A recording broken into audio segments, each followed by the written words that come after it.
Legislative party, त्यातला त्यांनी असं एक चांगला म्हटलं पॉलिटिकल लेजिस्लेटिव्ह पार्टीचं लाईफ काय, तर त्याला 5 वर्षाचं त्याचं लाईफ आहे ना लेजिस्लेटिव्ह पार्टीचं. असं त्यांनी विकल्प दिला त्यांना.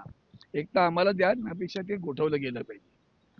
आणि मला वाटतं ती अतिशय योग्य मागणी त्यांनी केली. यांनी म्हटलेलं आहे की धनुष्यबाण जर त्यांना मिळू शकत नसेल, जर धनुष्यबाण आम्हाला मिळू शकत नसेल तर त्यांना मिळू शकत नाही, तो गोठवला जायला पाहिजे होता.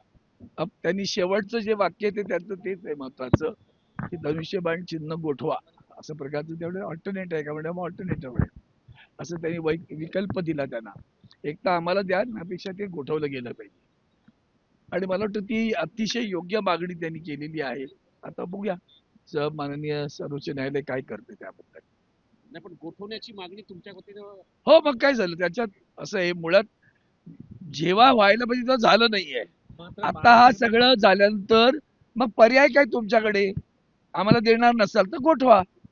गोठवा ही मागणी केली त्यांनी. फ्रीज आहे. स्वप्न जे फुटलं गेलं असं वाटत तोडल्या जाईल.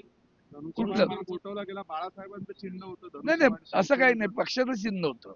माननीय शिवसेना प्रमुखांनी बाळासाहेबांचं चिन्ह ढालतालवर पण होतं ना, एवढं विसरू नका तुम्ही. आम्हाला सगळं माहिती आहे.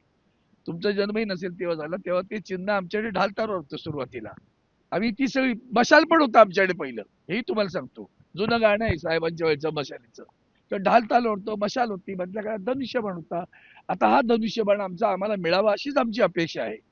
पण जर कोर्टाला पर्याय सांगितलं तर पर्याय सांगून टाकला, मग फ्रीज तरी करा. बोललो नाही असं होता का माने. देवदत्त कामत म्हटलं की हे सगळे आमदारांना अपात्र करता येतं का? पहिली गोष्ट अपात्र करता येतं, म्हणजे करता येतच. त्यांनी तेच सांगितलं की थोडस माननीय बागची साहेबांनी असं विचारलं होतं माननीय न्यायमूर्ती की आता ती जरा तो काय केव्हाचा झाला आता, की त्याला आता गोठवण्यामध्ये काय असेल, तर त्यांनी मग सगळी उदाहरणं दिली देवदत्त कामतांनी. आणि असं सांगितलं की यापूर्वी असे अनेक निर्णय झालेले आहेत की प्रत्यक्षात म्हणजे मुंबईच्या काळामध्ये तो ती केस आहे मुंबई, तिथं कितीतरी विलंबाने ती डिस्क्वालिफिकेशन झालेलं आहे. तर इथं पहिली गोष्ट डिस्क्वालिफिकेशन कोणी करायला पाहिजे होतं, तर ते स्पीकरनी करायला हवं होतं, ते केलं नाही. आणि त्याच्या उलट जे काय पुढच्या प्रक्रिया आहेत त्या उलट्या सुलट्या आहेत सगळ्या. हे सगळं त्यांना आज स्पष्टपणे, त्यातला सगळ्यात महत्वाचा मुद्दा मला कपिल सिब्बल यांचा जो वाटला, तो सातत्याने जे येतोय पॉलिटिकल पार्टी आणि लेजिस्लेटिव्ह पार्टी, त्यातला त्यांनी असं एक चांगला म्हटलं पॉलिटिकल लेजिस्लेटिव्ह पार्टीचं लाईफ काय, तर त्याला 5 वर्षाचं त्याचं लाईफ आहे ना लेजिस्लेटिव्ह पार्टीचं. तुम्ही पक्ष निवडून आला तेवढून लेजिस्लेटिव्ह पार्टी, उद्या तुमचा शून्य आला तर लेजिस्लेटिव्ह पार्टी कुठे असेल मग पक्ष म्हणजे पक्ष नसेल का, तर पॉलिटिकल पार्टी कायम असते, लेजिस्लेटिव्ह पार्टी मर्यादित असते.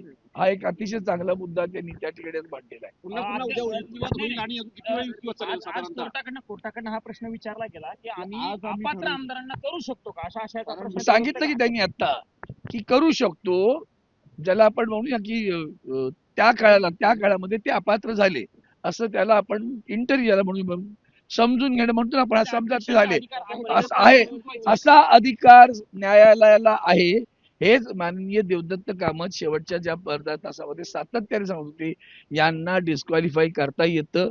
काय जरी झालं डिस्क्वालिफाय झालं तर पुढचा सगळे जे प्रश्न आहेत त्याचे सगळ्याचं निराकरण होतं. किती दिवस युक्तिवाद चालेल? आता उद्याचा दिवस आहे, उद्याचा आमचा युक्तिवाद संपेल आणि त्यानंतर त्यांचा युक्तिवाद. शिवसेनेच्या भावना आता मशाली बरोबर पण जोडल्यात ना.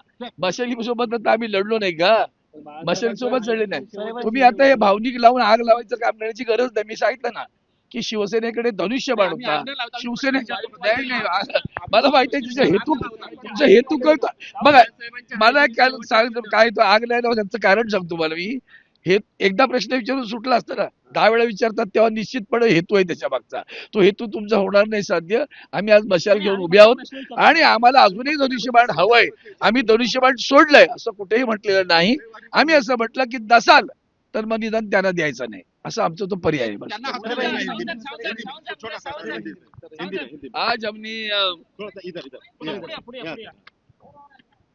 आदरणीय सर्वोच्च न्यायालय के सामने जो बार बार एक बात हो रही है कि लेजिस्लेटिव पार्टी और पॉलिटिकल पार्टी, इसके बारे में एक बहुत बड़ी बात आज आदरणीय कपिल सिब्बल साहब ने न्यायालय के सामने लाई. वो थी कि उन्होंने कहा कि भाई लेजिस्लेटिव पार्टी की मर्यादा है 5 बरस. और पॉलिटिकल पार्टी बाहर है ना, वो तो रहती ही है। लेजिस्लेटिव पार्टी अगर कल को विधायक चुनाव में लड़ा, सब हार गए, तो क्या करोगे? तो लेजिस्लेटिव पार्टी क्या होगी? वो पार्टी कैसे हो सकती है? वो पॉलिटिकल पार्टी नहीं हो सकती है। ये एक बड़ा मुद्दा, अच्छा मुद्दा आज मेरे सामने आया है, मैंने खुद देखा है, वो अच्छा लगा मुझे। और दूसरी बात जो बाद में की है, वो यही बात है कि इसके लिए हमारा जो चुनाव चिन्ह जो आपने उनको दिया है, इलेक्शन कमीशन ने चुनाव चिन्ह दिया, हमारा नाम दिया, वो हमें वापस मिलना चाहिए।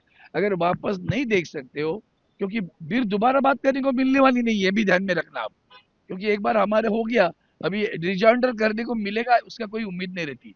आपको समय दिया गया तो उसमें आपको पर्याप्त भी देना पड़ता है, या तो हमें दे दो या तो फिर उन्हें उसको गठित करिए, उसको वापस। जैसे आपने देखा होगा, इनको कहने में रह गया कि पूर्वी जितने भी अनुभव है, कांग्रेस पार्टी तो बहुत बार बिखरी हुई है, हर बार उनका चुनाव चिन्ह फ्रीज किया गया है। जो कोई पहले का चुनाव चिन्ह है, किसी गुट को नहीं दिया गया, वो ध्यान में रखना।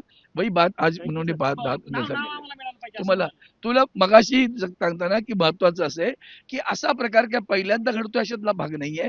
काँग्रेस पक्ष अनेकदा फुटला, पण तो फुटल्यानंतर त्यांचं मूळ चिन्ह कुठल्याही गटाला मिळालं नाही, ते नव्या त्यांनी ते फ्रीज केलेलं आहे। आणि म्हणून आपल्याला मागणी करताना पुन्हा बोलायला मिळणार नाहीये 10 वेळा। आज झालं तुम्हाला पूर्ण वेळ दिलाय, मग तेव्हा आपण सांगितलं पाहिजे की आम्हाला आमचं नाव आणि चिन्ह मिळालं पाहिजे। नाही देत असाल तर त्यांना देता कामा नये, ते फ्रीज करा। महाराष्ट्रातील सर्व बातम्यांचे विश्वासार्ह व्यासपीठ, सकाळच्या सर्व सोशल मीडिया प्लॅटफॉर्मला लाईक, फॉलो आणि सबस्क्राईब करा।